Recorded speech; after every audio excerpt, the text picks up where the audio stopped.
Now it's time to test the convert entity to DTO test. So this particular, I'm going to just copy paste this one and then I'm going to just reverse the things that we have done here.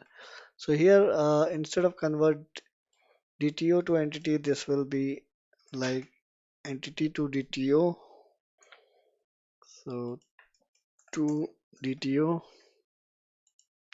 and this won't be anymore this. So we will change it to property entity here, and this will be property entity. Let's name it as entity. So we are setting some titles here, title and price. So we are creating just dummy fields.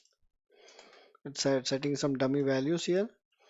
And here the session will be entity price. We are expecting this, and from here we will get the property DTO. So property DTO. So let's give this a name as DTO, and we will say DTO dot get price is this. So this is very simple test scenario, very straightforward. We pass entity and we get a DTO, and then we are basically testing it. Make sure to use the right method here. So here we have to say convert entity to DTO because we are passing entity and we are testing DTO.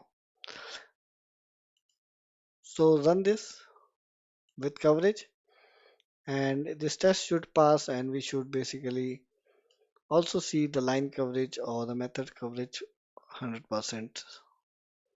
So if I go here now to our converter, we see that it is covered 100%. So this is covered and this is covered.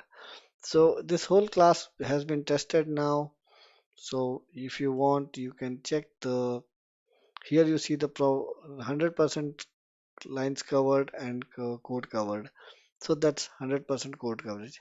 So in companies, when you are working in production, it is at least 85% that you should have your code coverage or the unit test covered for all the 85% of the code.